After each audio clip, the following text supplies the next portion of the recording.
থেকে স্বরাষ্ট্রমন্ত্রীর সাথে এ বিষয়ে কথা বলা হয়েছে বলে জানা গিয়েছে।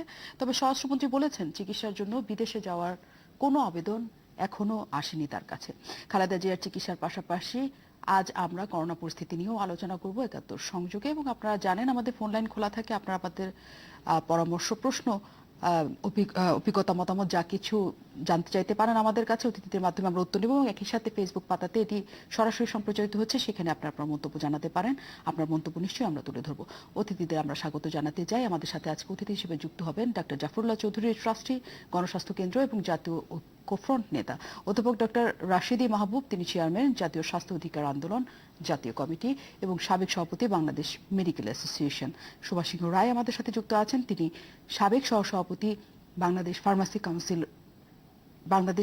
কাউন্সিলের এবং তিনি রাজনীতি বিশ্লেষকও বটে। এবং আমরা আজকে কথা বলবো করোনা যুদ্ধে বাংলাদেশে কি অবস্থা এখন, এবং পাশাপাশি বেগম খালেদা জিয়ার স্বাস্থ্যের খবরও আমরা একই সাথে নিব। সবাইকে স্বাগত জানাই এবং শুরুতেই চলে যেতে চাই আমাদের অতিথিদের কাছে।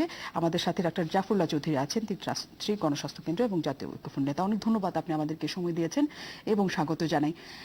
আপনার কাছ থেকে একটু জানতেই চাই যে খালেদা জিয়ার গতকাল থেকে আমরা যে অসুস্থতার খবর জানছিলাম, আপনারা সহযোগী হয়ে তার খবর নিয়েছেন কিনা শারীরিক অবস্থার, এখন এই মুহূর্তে বেগম খালেদা জিয়া কেমন আছেন?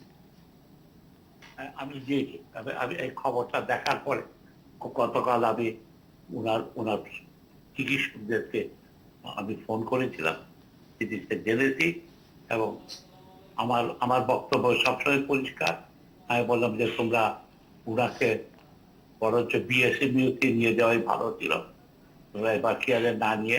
কারণ আমি মনে করি বিএসএমইউতে অনেক বেশি সুযোগ সুবিধা আছে, অনেক বেশি বিশেষজ্ঞ আছে, এখন সারা দেশবাসী যাই হোক এখন ওখানে আছেন। তারা ওনার একটু শ্বাসকষ্ট না বলেছে, তাই বললাম যে একটু শ্বাসকষ্ট হলো, তোমাদের সবাইকে সাবধান থাকা উচিত। এটা এই বয়সের জন্য এবং কোভিডে কোন দিকে নিয়ে যাবে বলা মুশকিল। তাই আমরা তার চেয়েছি, তার সুস্থতা কামনা করেছি।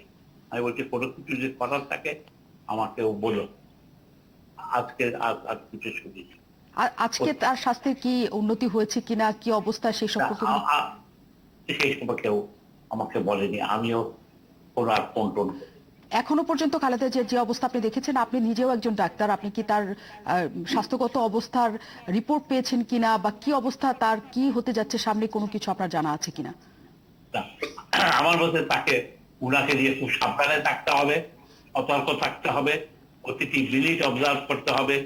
বাইরে যাওয়ার চিন্তা ছেড়ে দিয়ে দেশের ভিতরেই যাতে চিকিৎসাটা সঠিক থাকে সেদিকে নজর দেওয়া থাকবে।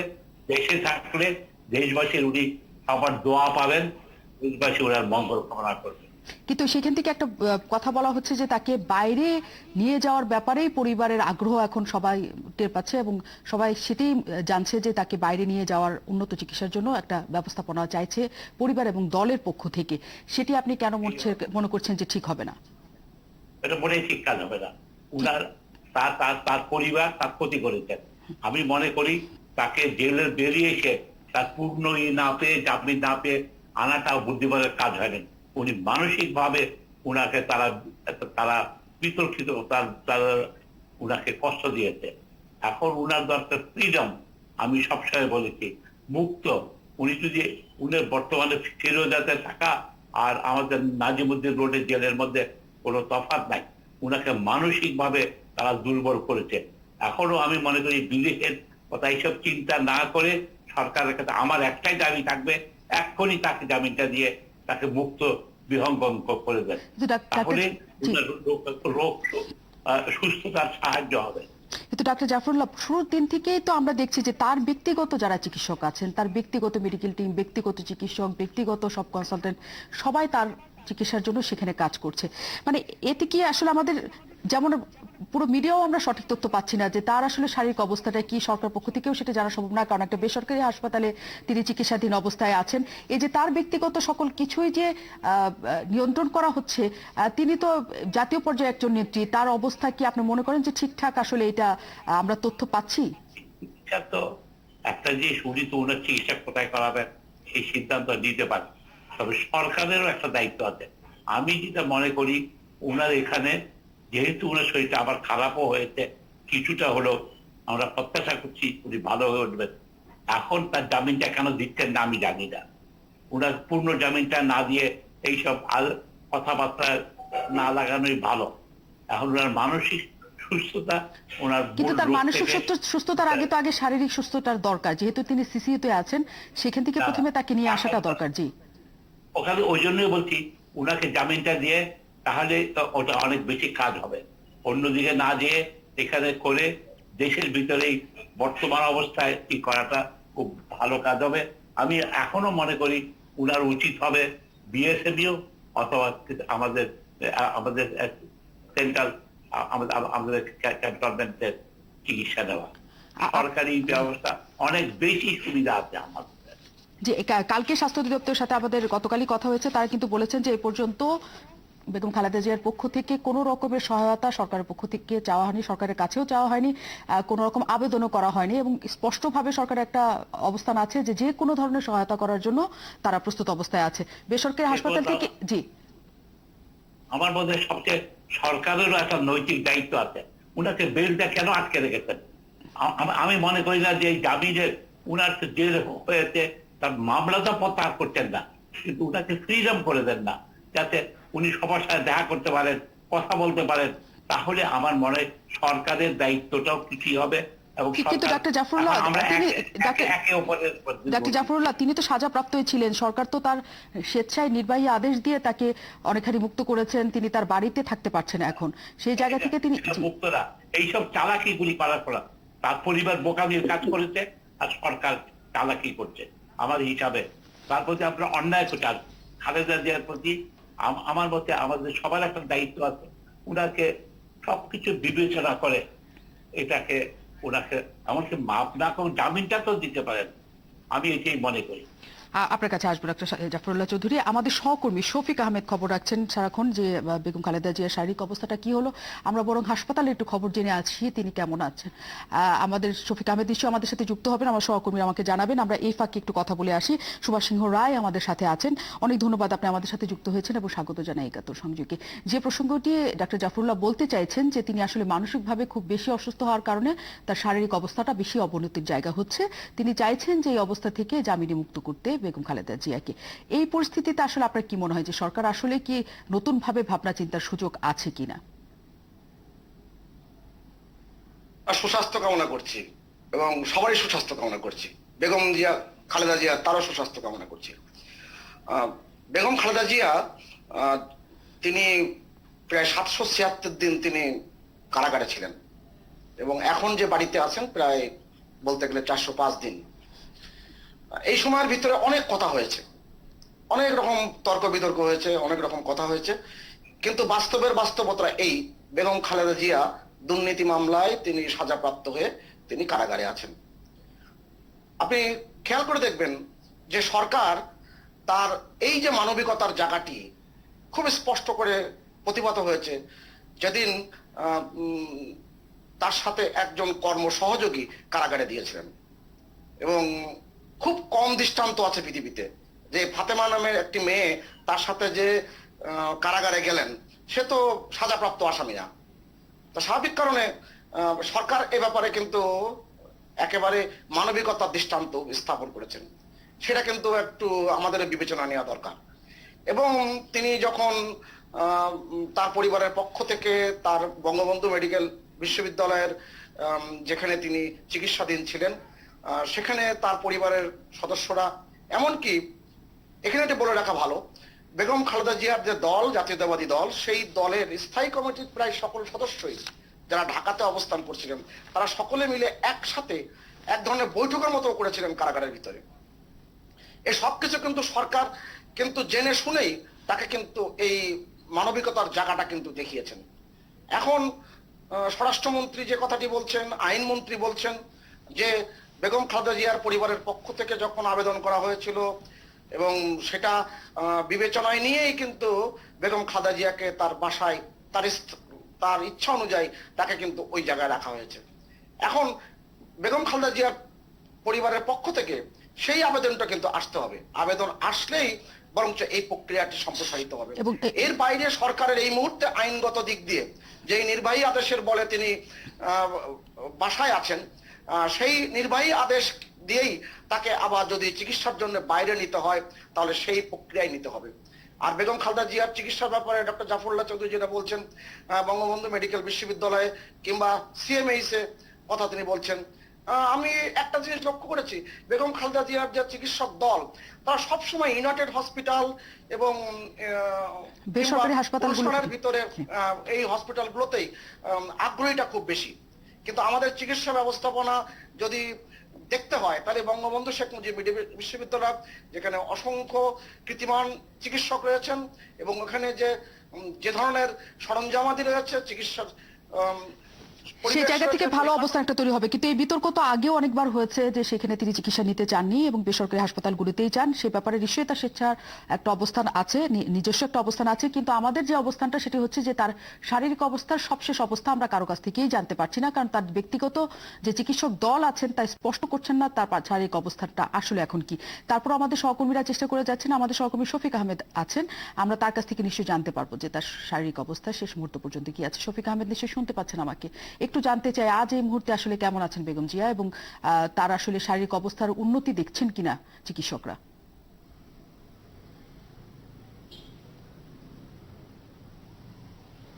হ্যাঁ মুন্নি, আপনি ঠিকই বলেছেন যে বেগম খালেদা জিয়া গতকাল তার যে শ্বাসকষ্ট নিয়ে সিসিইউতে তাকে ভর্তি করা হয়েছিল, তিনি এখনো সিসিইউতেই আছেন এবং তার অক্সিজেন স্যাচুরেশন আমরা শেষ খবর পাওয়া পর্যন্ত অর্থাৎ 10 মিনিট আগ পর্যন্ত তার অক্সিজেন স্যাচুরেশন এখন 94 থেকে 95% রয়েছে এবং তার অবস্থা অপরিবর্তিত বলছে বিএনপির মহাসচিব মির্জা ফখরুল ইসলাম আলমগীর।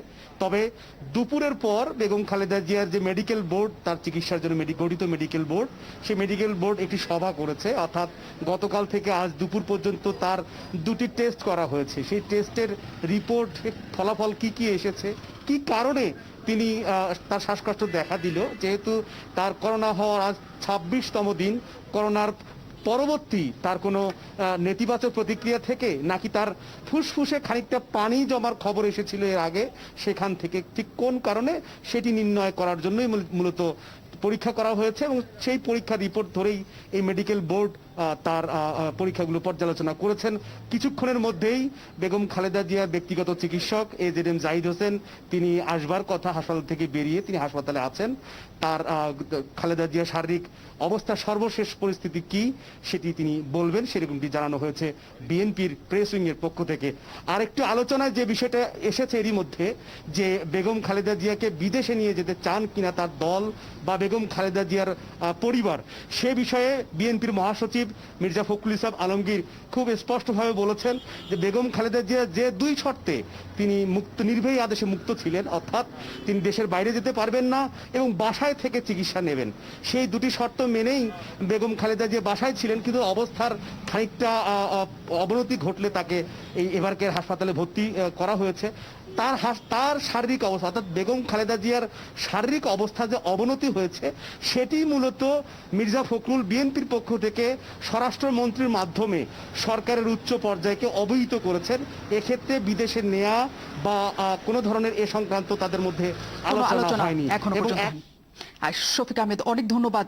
যখন খালেদা জিয়ার সর্বশেষ অবস্থা নিয়ে চিকিৎসক আপনাদের সামনে কথা বলবেন, আমরা নিশ্চয়ই আরেকবার আপনার সাথে যুক্ত হতে চাই তার সবশেষ শারীরিক অবস্থা জানার জন্য। অনেক ধন্যবাদ আপাতত আপনাকে, নিশ্চয়ই আপনার সাথে আবার আমাদের কথা হবে।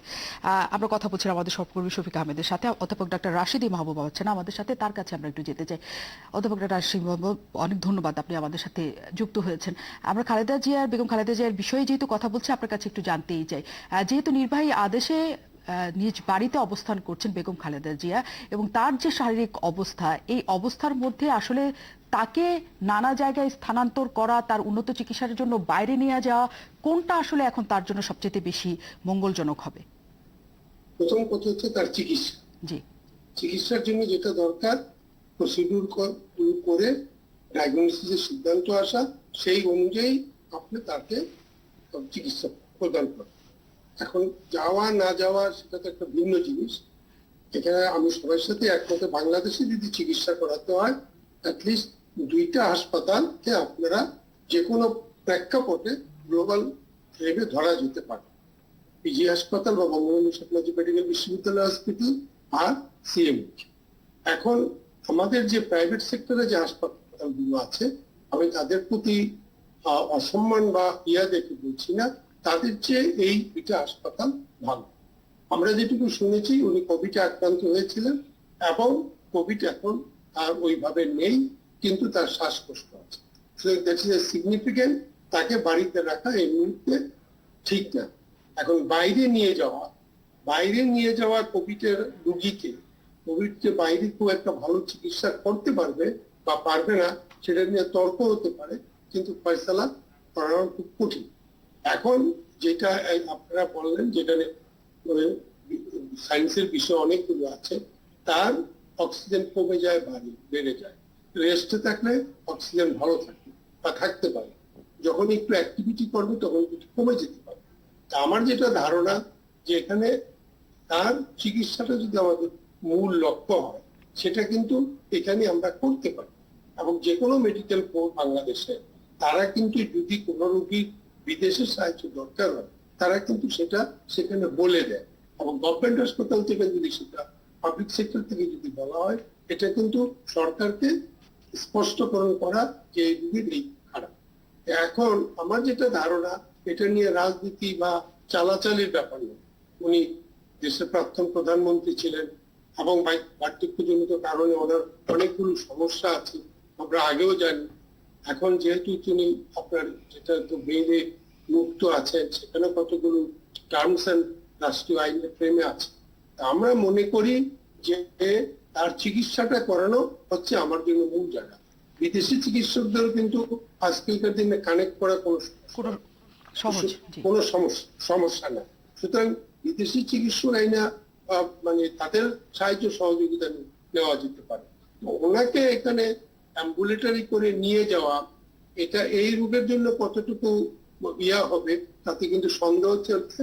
এটা রাজনীতি না করে মানবিক দৃষ্টি দিক থেকে তার চিকিৎসাটাই আমাদের মূল করা উচিত, এবং এটি হচ্ছে আমার মূল নিশ্চয়ই আমরা সেটি চাই যে এই অসুস্থতার মধ্যে নিশ্চয়ই কোনো রাজনীতি আসবে না, এবং তার অসুস্থতার সুস্থ হওয়াটাই নিশ্চয়ই মূল লক্ষ্য থাকবে সবার। এবং এই বিষয় নিয়ে নিশ্চয়ই আমরা তাৎক্ষণিকভাবে অনেক তথ্য পাবো, আমাদের সহকর্মীরা দেওয়ার চেষ্টা করবেন।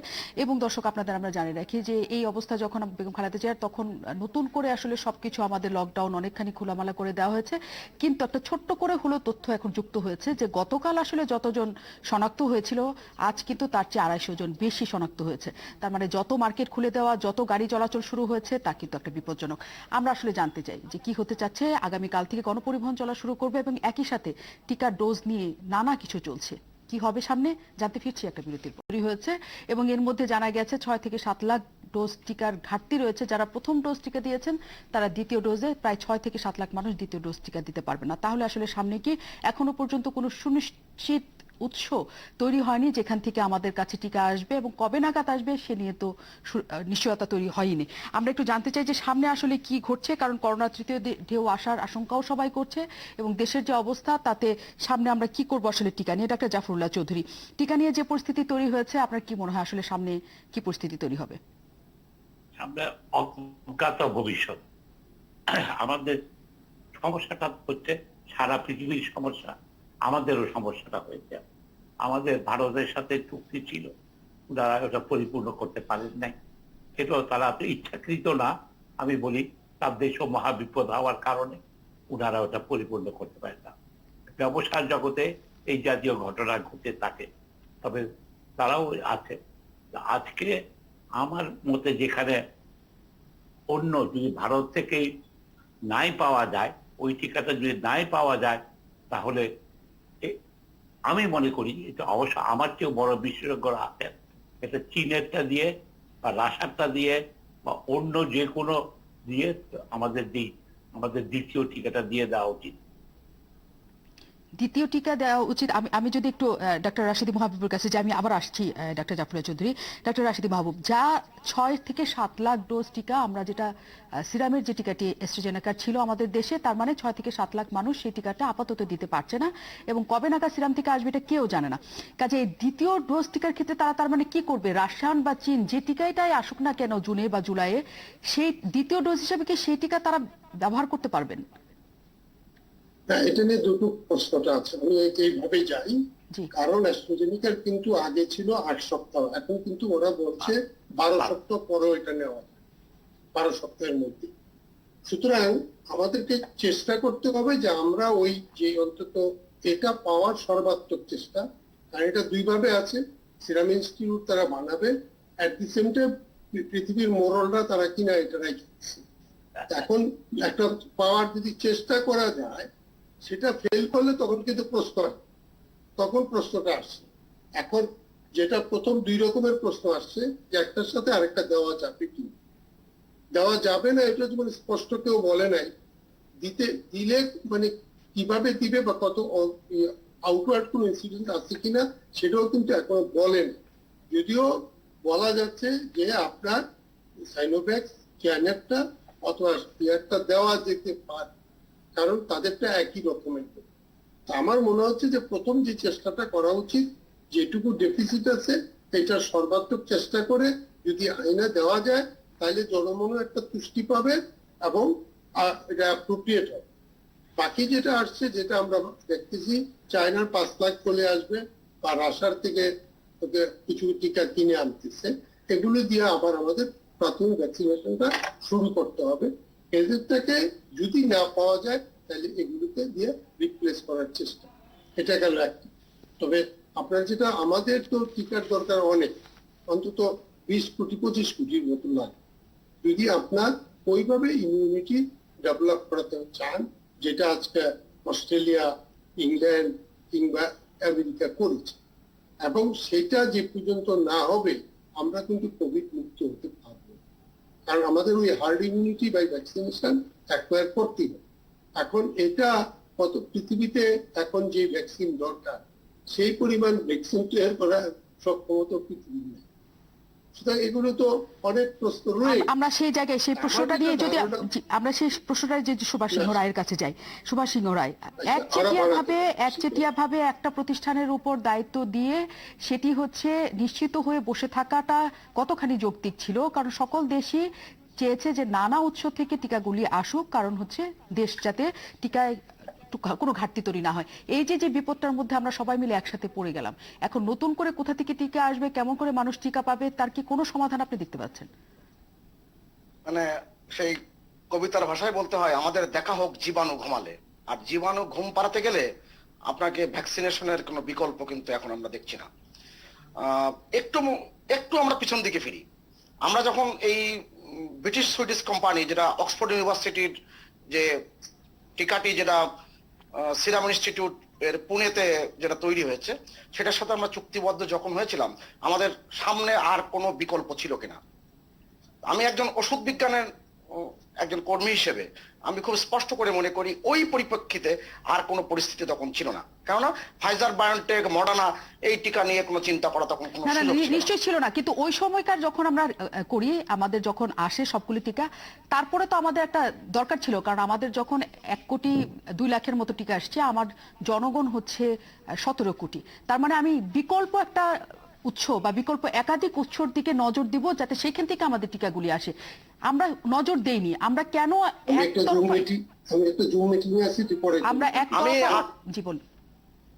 একচেটিয়া ভাবে শুধুমাত্র একজনের উপর এই যে নির্ভরশীলতা, সেটা আমাদের ঠিক ছিল কিনা, আমার প্রশ্ন হচ্ছে সেটি। আমি আপনার প্রশ্নের যথার্থতা আমি মেনে নিয়েই আমি যদি একটু যোগ করি, এখানে 179টা টিকার কার্যক্রম সারা পৃথিবীতে হয়েছে। 145টা যখন প্রকল্পাধীন ছিল, ঠিক তখন কয়টা টিকা আমাদের সামনে এসেছিল? এখনো পর্যন্ত কয়টা এসেছে? 9টা টিকা সব মিলে। এবং তারপরেও দেখবেন বিশ্ব স্বাস্থ্য সংস্থার তাদেরকে যে কোয়ালিটি কন্ট্রোল ডিপার্টমেন্ট, তারা কিন্তু এই মাত্র 2 দিন আগে মডার্নার টিকার অনুমোদন দিয়েছে। আমরা বিশ্ব স্বাস্থ্য সংস্থার গাইডলাইন অনুযায়ী কিন্তু সবসময় চলার চেষ্টা করেছি। এবং মনে রাখা দরকার, এই যে আমাদের সিনোভ্যাকের যে টিকা, যেটা আইসিডিআরবি থেকে ক্লিনিক্যাল ট্রায়াল করতে চেয়েছিল, ক্লিনিক্যাল ট্রায়াল, এটা মনে রাখা দরকার, ক্লিনিক্যাল ট্রায়াল, এবং তারা কোনো ডেটা দিতে চায়নি। আইসিডিআরবির কাছে তারা বারবার যে প্রস্তাব যেটা দিয়েছে, তারা বলছে ডেটা না দিলে বাংলাদেশ সরকারের সিদ্ধান্ত নিতে কিন্তু অসুবিধা আছে। আপনি জানেন যে চীনের এবং রাশিয়ার তথ্য নিয়ে কিন্তু সারা পৃথিবীতে কিন্তু নানান ধরনের উদ্বেগ উৎকণ্ঠাও আছে। এবং আমি বলছি না এদের টিকার গুণগত মান ব্যাপারে আমার কোনো সন্দেহ আছে, কিন্তু আপনাকে একটু মনে রাখতে হবে যে আমরা এই যে জনসন অ্যান্ড জনসনের টিকা, সেই টিকার আপনি দেখেন তাদের অনুমোদন কিভাবে হয়েছে, অনেকগুলো বিষয় কিন্তু এখানে কাজ করেছে।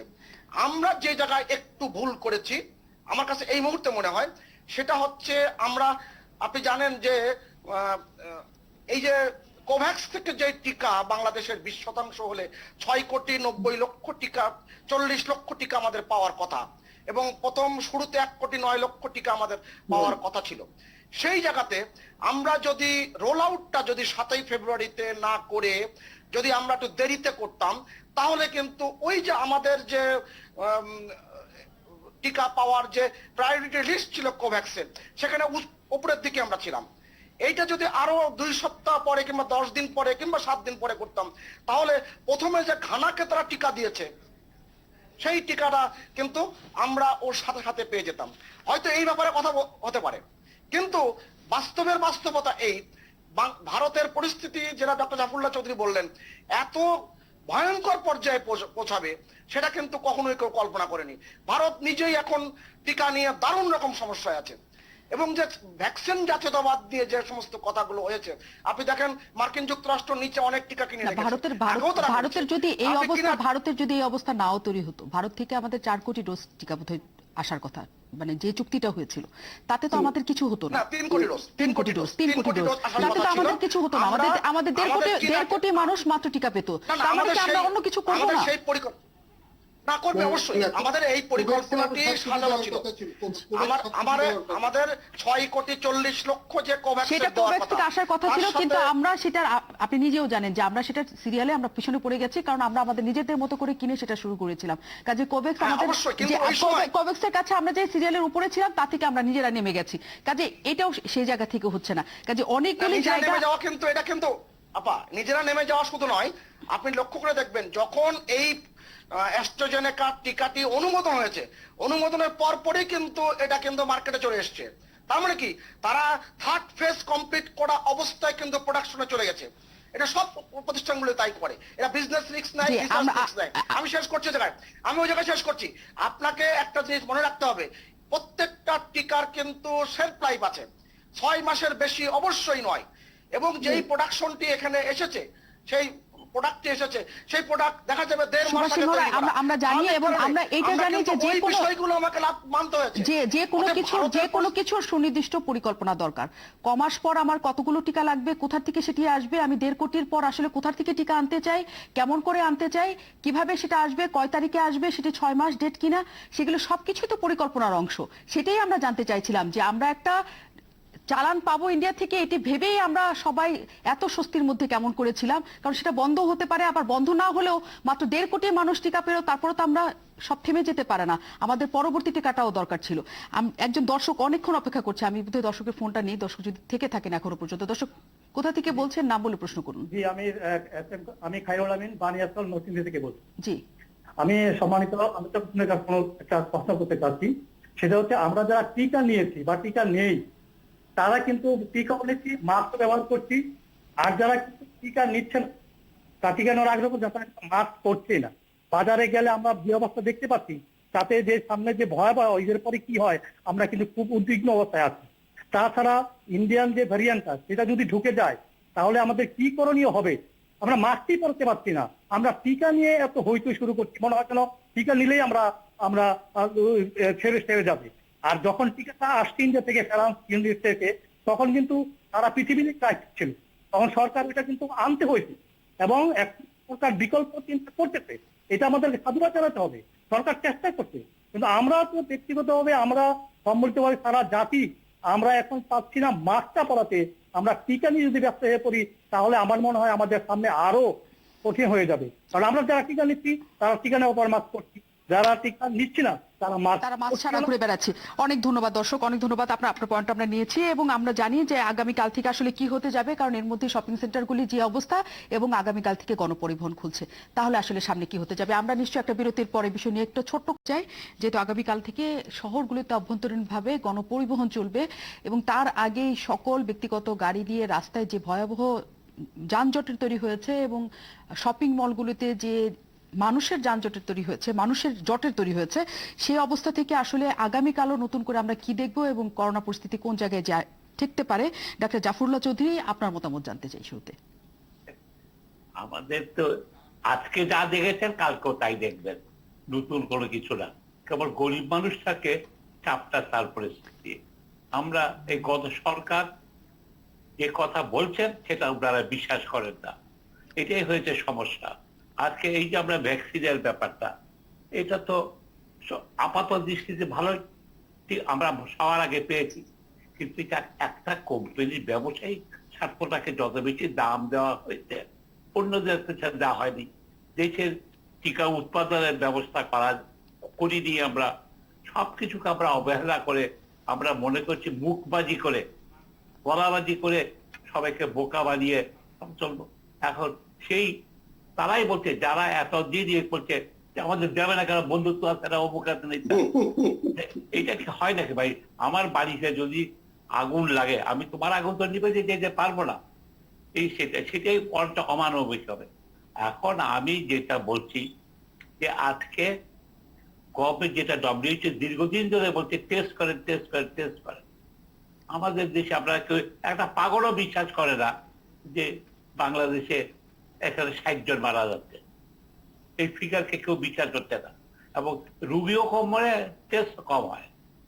আমাদেরকে বরঞ্চ বাস্তববাদী, যেখানে গরিব মানুষের দেশ, মুসলমানের দেশ, তারা ঈদের সময় পূজার সময় আত্মীয় স্বজনের সাথে থাকতে যায়, তাকে কি করে ঠেকাবেন আপনি? ঠেকানো উচিত না। আমি যদি এইটা হয়তো আমাদের যাওয়া বা বাড়িতে এখানে টাকা সরে থাকা না ঠেকালে তো যে অবস্থাটা আমরা যতখানি স্বস্তির জায়গায় এসেছি সেটা কি আসলে ধরে রাখা সম্ভব হবে যদি বাইরে সবাই বাড়িতে যাওয়া শুরু করে ঈদকে কেন্দ্র করে?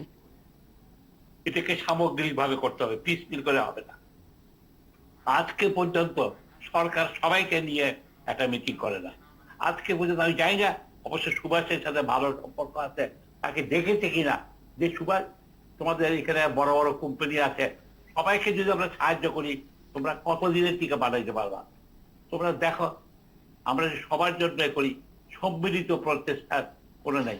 আজকে যদি একটা কমিটিতে কমিউনিস্ট পার্টির সদস্য থাকে, বিএনপি সদস্য থাকে, কি আছে দেয়? আমরা আমলাকে আনছি যারা জানে, আমি জানি না এই আজকে মাহবুবকে কয়বার জিজ্ঞাসা করেছে, সবাইকে মিলে পাবলিকলি এটা না করেছে আমাদের জাতীয় সমস্যা।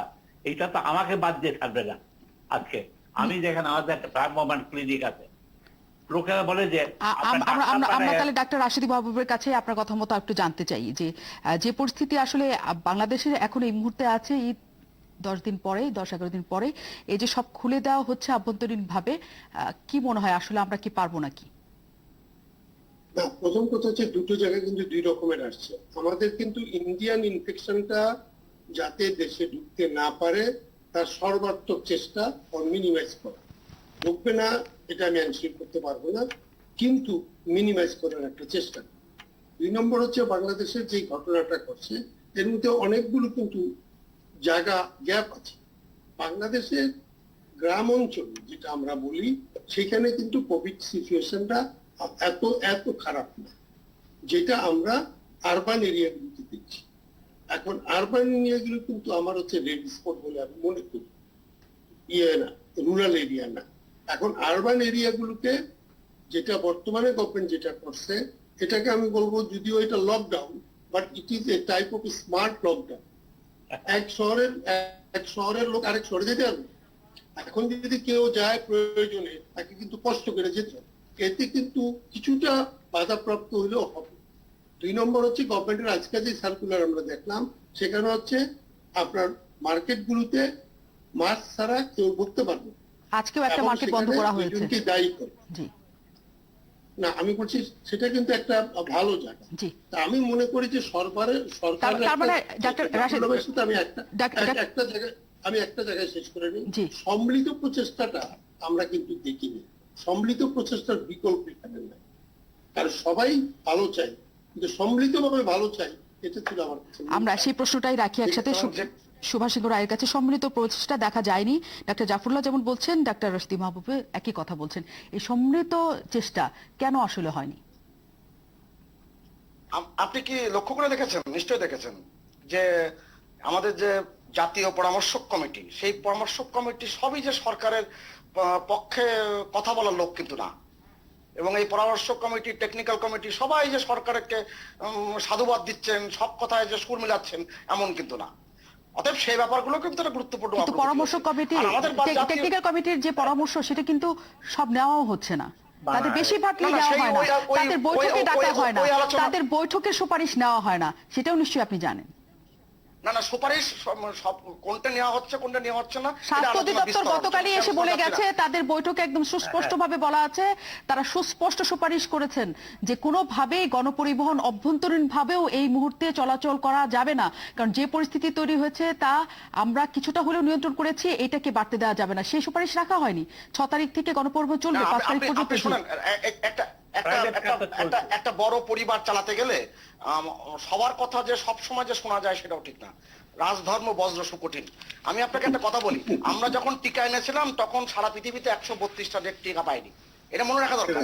মাননীয় প্রধানমন্ত্রীকে নিশ্চয়ই সেই সাধুবাদ সবাই দিয়েছে, সেই সাধুবাদ বিরোধী দল থেকে আরম্ভ করে সবাই একসাথে দিয়েছে, সবাই একসাথে সেই সাধুবাদ দিয়েছে। কিন্তু যে বর্তমানে আসলে যে পরিস্থিতি তৈরি হয়েছে সেটাও যে চিন্তা ভাবনা করা হয়নি, সেটা নিয়েও সবাই সেই সমালোচনাটা এই কারণে করছে। এবং আমরা অবশ্যই আরো কথা বলতে চাই যে নিশ্চয়ই আগামীকাল পর্যন্ত তথাকথিত কঠোর লকডাউন পর্যন্ত চলার কথা, তারপরে কি পরিস্থিতি হয় আমরা নিশ্চয়ই এটা নিয়ে আবারও কথা বলতে পারবো। অনেক ধন্যবাদ অতিথি যারা আমাদের সাথে ছিলেন এবং দর্শক যারা আমাদের সাথে এত